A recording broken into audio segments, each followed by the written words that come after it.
And so, it is a repeat of the 1981 European Cup final between Liverpool and Real Madrid, only there is virtually no way this will be a repeat of that. Watch it back and it is awful. A dirty, disjointed game of barely any passes, even fewer chances and pretty much no football, played on a pitch that was embarrassingly bad. It finished 1-0 when the Liverpool left-back Alan Kennedy scored the only goal. It is hard to imagine that being repeated this time round. These two teams survived semi-finals that finished 7-6 and 4-3. The balance has changed too. Back then Liverpool were favourites, playing their third final in 5 years, while Madrid had not been there in 15 years. This time Madrid are playing their fourth final in 5 years and Liverpool their first in 11. In the pages of Marca, 5 journalists gave their verdict on the question, are Madrid favourites?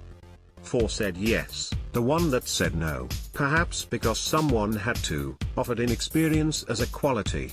No one in the Liverpool team has lifted the cup, which is motivation. Samuel Garcia wrote, Marca reports on the goal machine that will face Madrid, but, while there is little doubt that Liverpool have done something special, that does not necessarily mean they win the Champions League.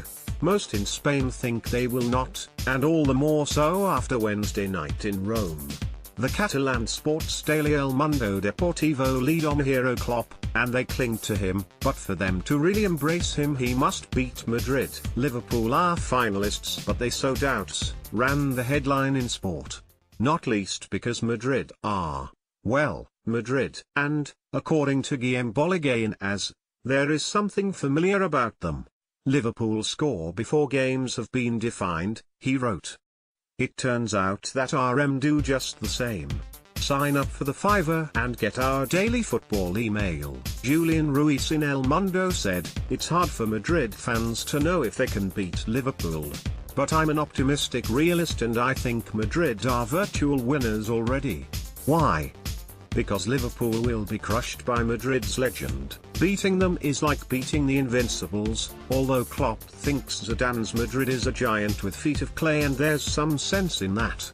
Ismail Monzon wrote in the same newspaper, when 4 long-haired lads got together to play in rough gaffs in Liverpool, someone saw them and said, these guys have talent. Half a century later, Jurgen Klopp, aware that no one likes rigidity and conformity in the city, did the same. He let them strum their guitars and go out and play with the brakes off. Liverpool v Real Madrid, their European head-to-head record. Video. It's curious that this band is dominated by one of the best orchestra directors in international football and that the fifth Beatle, the irony of globalization, is an Egyptian called Mohammed. But Salah wasn't the executioner of his former team this time. He let them on be the soloist.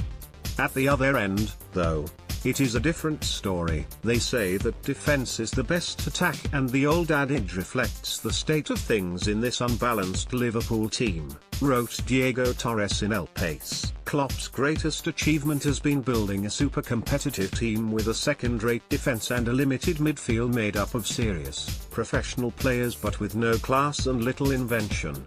Surprisingly it was enough, because every time the ball flew into Karius's area, the alarm bells rang.